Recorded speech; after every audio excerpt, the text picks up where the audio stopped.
Dr. Reena here, and a very warm welcome back to Life and Smile Season 4. Today we have a particularly inspiring episode in store for you, recorded right here in our Harley Street studio. Sitting across from me is one of fashion's leading writers, thinkers, and commentators. As the founder, CEO, and editor-in-chief of the business of fashion, he has created the ultimate resource for creatives, executives, and entrepreneurs all over the world as a voice of authority of the $2.5 trillion global fashion and luxury industries. It is, of course, Imran Amed. Welcome to Life and Smile. Well, what a pleasure to be here. Thank you. So our listeners are a real 360 mix across the global dental industry and across business as well.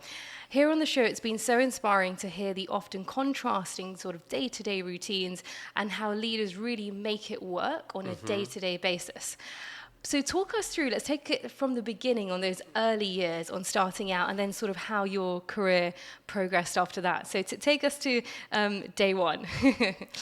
Day one, I guess it depends when you want to start, you know. My first job out of college was as a management consultant. I went to McGill University in Montreal, and I loved Montreal so much that although all my friends were moving to New York and Paris and Toronto and Los Angeles and London, I decided to stay in Montreal just because I loved the city so much. It's really one of the most underrated cities on the planet, I think. And it was so special. And I felt like I was only just beginning, in part because I really wanted to learn French. Right. You know, Canada's a bilingual country. And so if you arrive at a Canadian airport, you'll see signs in French and English. But there's an English-speaking part of Canada and a French-speaking part of Canada. And Montreal is, of course, the capital of Quebec, which is the main French-speaking province. And I was just so taken with the culture and language. And I thought, well, when am I going to have a chance to work in a fully bilingual work environment? So I took a job at a little division of Deloitte Consulting, which at the time was called Braxton Associates. It was like a little strategy consulting boutique. And my job was to advise companies on business problems. And this was in the early days of the internet. So, you know, email was just really starting to take off. And, you know, we were starting to use internet tools. But then there was also still like kind of old school ways of gathering information. So it was a very unique hybrid moment. So that's how it started, as a pretty nerdy analytical management consultant. And then what was your next step? So sort of when you set up your blog in 2007, how did that all kind of arrive? Well, what happened in between was, you know, that job started in 1997. Right. So it was 10 years until I actually started writing BOF. In between that time, I moved to London. I transferred within Braxton and got a job here. So that's when I first came to London in 1999. And then I was only here for about 6 months, traveling in and out of London and traveling all over Europe to work. And then I got into business school at Harvard and quit my job, shaved my head, dyed my hair blonde, and traveled all around the world for 6 months, just getting ready for what I knew was going to be a pretty seminal experience. You know, Harvard Business School is this kind of very storied, a little bit intimidating institution. Right. So I showed up there, chopped off the remaining blonde in my hair, and began that adventure. I stayed there for 2 years, obviously. Worked at McKinsey here in London over the summer. Okay. And while I was at HBS, the dot-com bubble burst and 9/11 happened. So it was a pretty challenging moment in the world, and I wasn't able to go get a job in a creative industry as I hoped. I'd been interviewing with music companies and fashion companies and film companies, but I was lucky to have a job at all, and one of the jobs I was offered was to come back to McKinsey in London. So I moved back here, did the management consulting thing again for another 3 or 4 years, and then I had it. Right. I was done. I went and asked for 3 months off, which they kindly gave me. I went and did a Vipassana meditation course in South Africa. So that's 10 days of complete silence, no reading, no writing, no music, no eye contact. Incredible. How was that? How did you find that? That must have been. It was, yeah, that was the inflection point of my life. Like, I yeah. can honestly say that I wouldn't be doing what I do now were it not for that time there. And the whole experience of Vipassana is another 45-minute podcast. I won't go into too much detail other than to say it was really transformative for me. And that was the time and the place when I decided to step off this very well-defined overachiever business track and take a risk and try to do something on my own. And that's when Business of Fashion arrived as yours. Well, not exactly. Okay. Because the first step was actually I'd been meeting with lots of young fashion designers here in London, and the first idea was actually to create an incubator for young fashion designers where we would give them a bit of capital, support them on their operations, marketing, legal, finance, HR, like all the businessy side of what they had to do that no one teaches you at Central St. Martin's or at Parsons or at the Royal College of Art. They just, for the most part, are taught to be creative. And so we thought, well, what if we provided that business backbone for their creativity? Unfortunately, the idea was ahead of its time. It wasn't something that was really the world was ready for yet. I think now there's incubators like that out there that are working really well. Right. And so the real story of the start of BOF is that I was keeping a private blog for my friends and family to follow my journey from McKinsey into the fashion industry. It was behind a password, and when the incubator failed, I took the password off that blog and I just started writing. And it was kind of like magic. It was January 2007. And to this day, I'm still not exactly sure what the trigger was, but all of a sudden, people were signing up for, from the beginning, there was an email newsletter attached to it. So every time I wrote an article or a blog post, as I called them at the time, it would be emailed out to the people in my database. And very quickly, I guess people started forwarding that email around, and people that, sparked it sparked people to sign up to the email newsletter. And then like in a few months, it was already like 10,000 people. And then I remember one day I was looking through the database because I didn't have access to this database. I didn't know how to do it. I mean, I'm not a technology person. And I saw the names of the people who were subscribed, and I was like, holy shit. Wow, like that's crazy. And in the day, I was, I'd managed to get some consulting gigs to like pay my bills and pay my rent.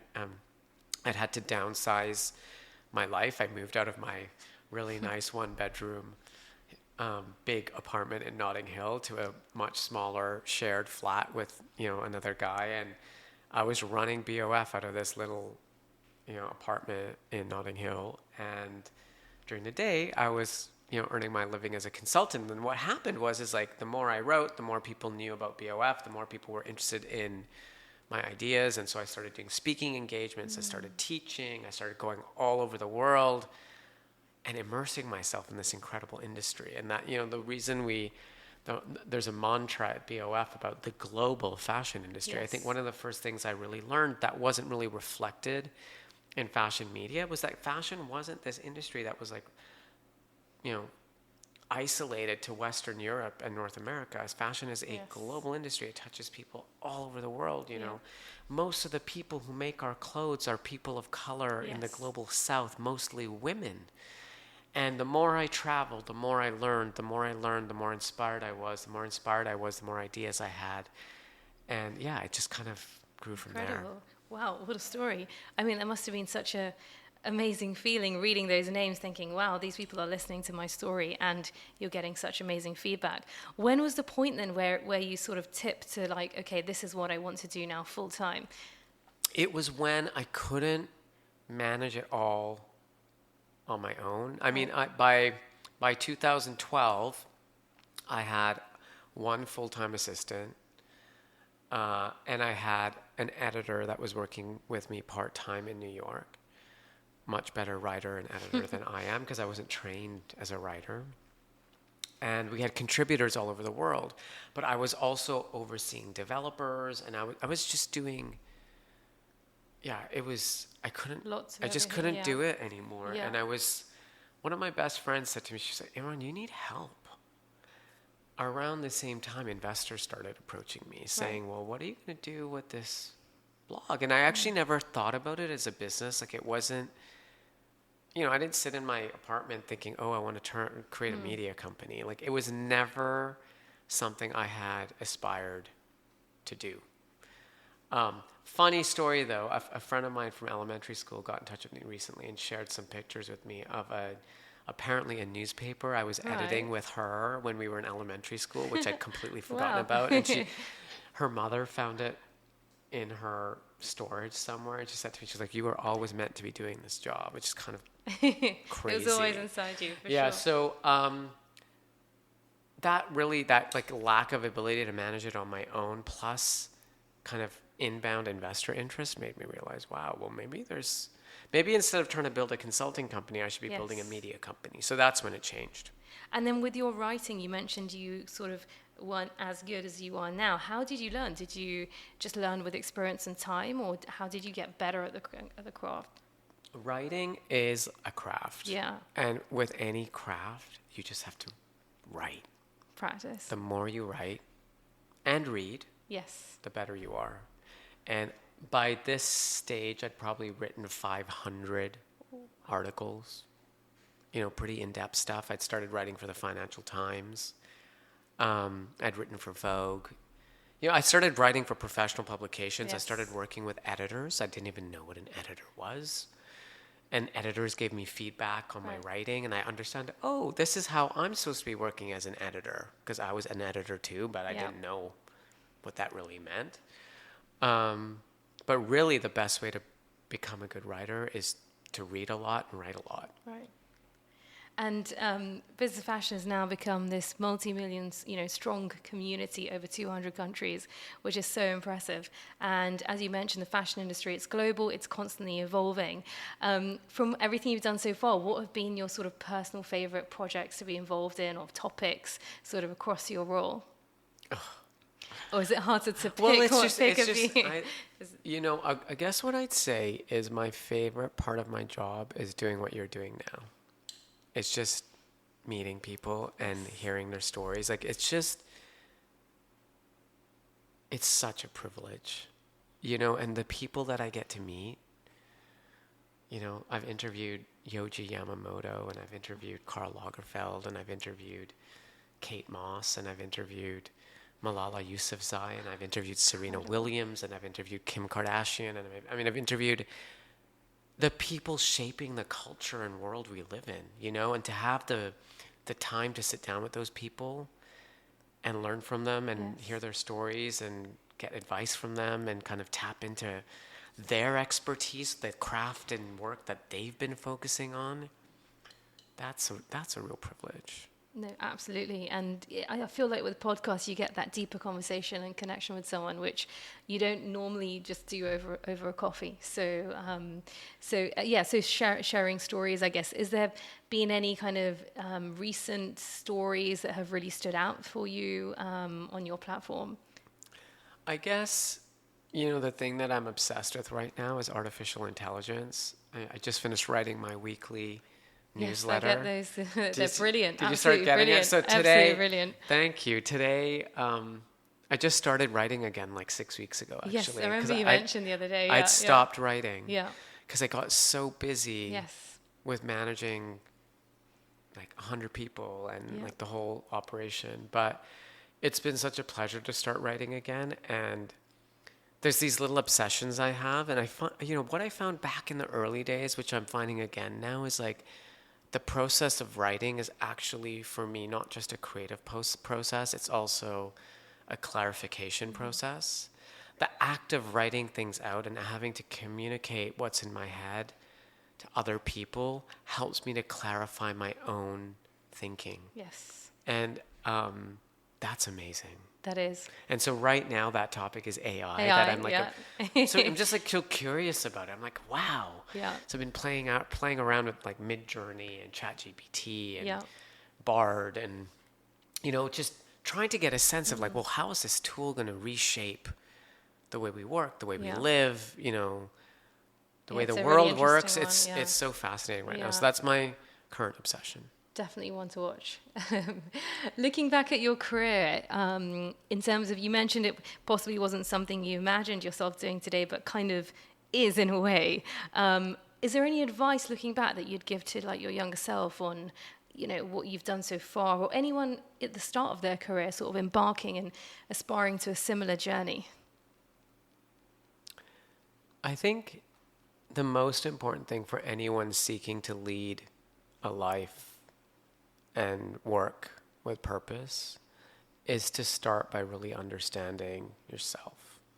And I think this is not something that current and traditional education provides us with. So much of education is focused on learning subjects and critical thinking, which is obviously really important.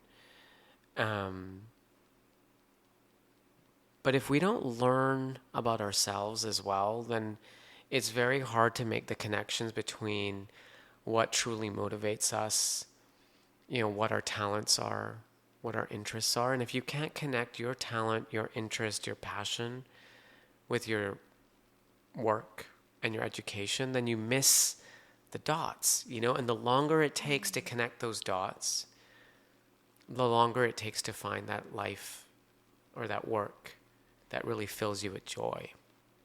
And I'm so glad that I asked myself those questions when I was 29, that, after having kind of gone through that very, very kind of expected overachiever path where I was so focused on, like, in quotation marks, building out my CV and not really thinking about building out me.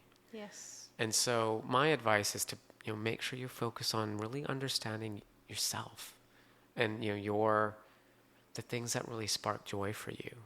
So introspecting, asking yourself the right questions. Did you feel like, going back to when you did the meditation, do you feel like practices like that help you connect with your inner self as well, or? Well, meditation for me has really become a tool to manage my emotions, to manage anxiety, Right. To calm my mind, which is, like most minds, quite noisy at times. And as a curious person, I'm always taking in stimuli, but, we are overstimulating ourselves these days.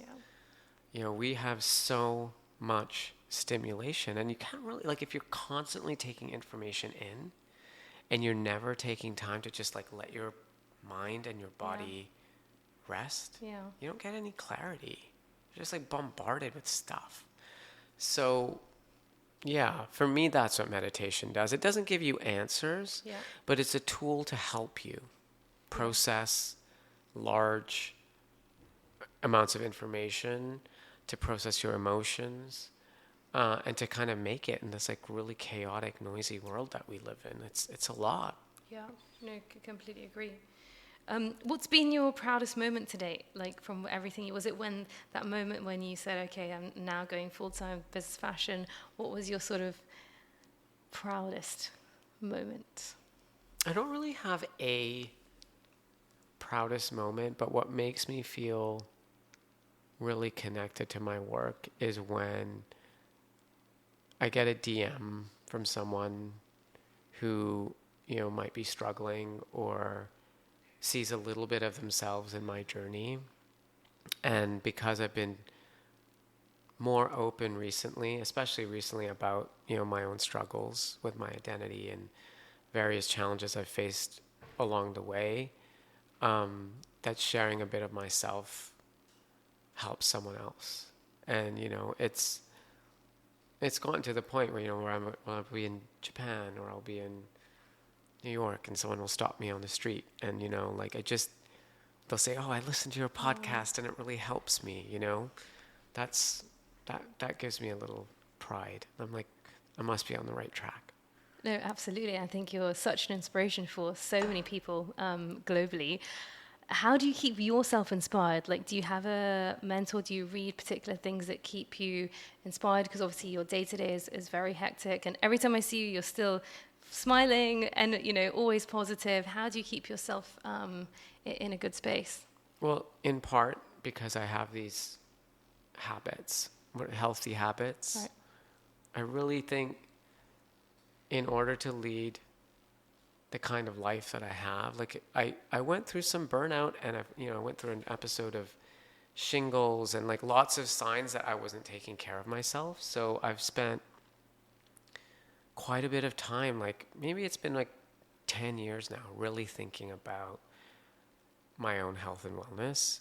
I think that was especially true during the pandemic. I think for a lot of us, it like a lot of focus came on, really realize how fragile our health is. So, meditation helps, exercise helps, sleep helps, diet helps.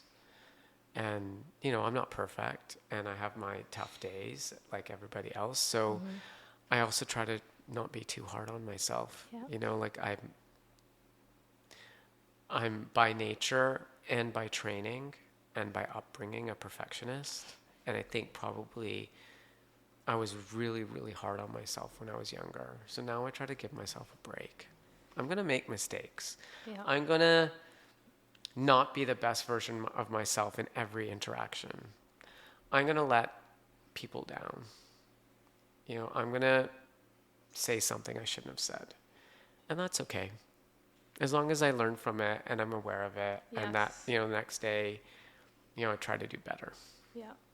I think in this day and age, it's so easy to be hard on yourself, especially with social media and everything around us, and trying to exactly aspire to be that perfectionist in every single thing we do. But I think that's really nice, letting yourself off, because we're all human. And as you said, as long as we use it as part of a learning experience.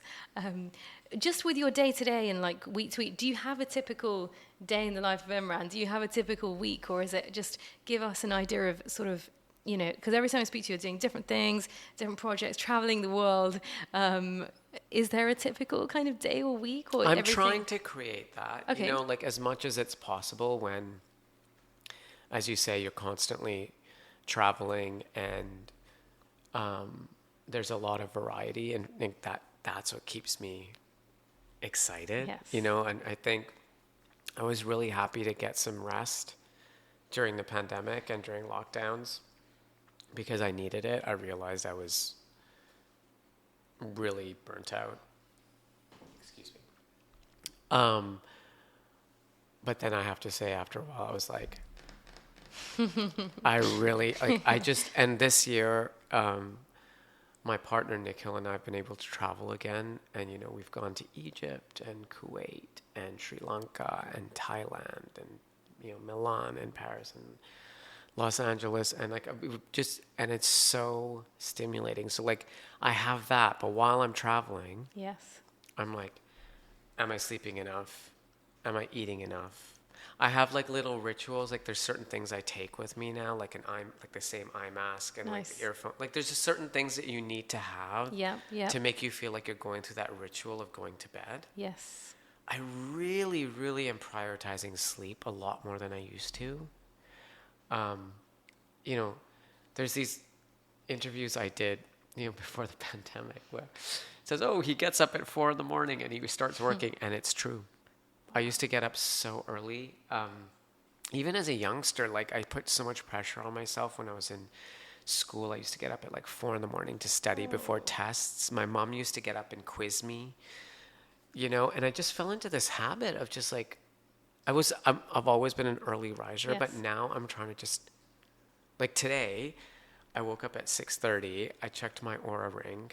My readiness score wasn't where I wanted it to be, so I went back to bed. Sleep.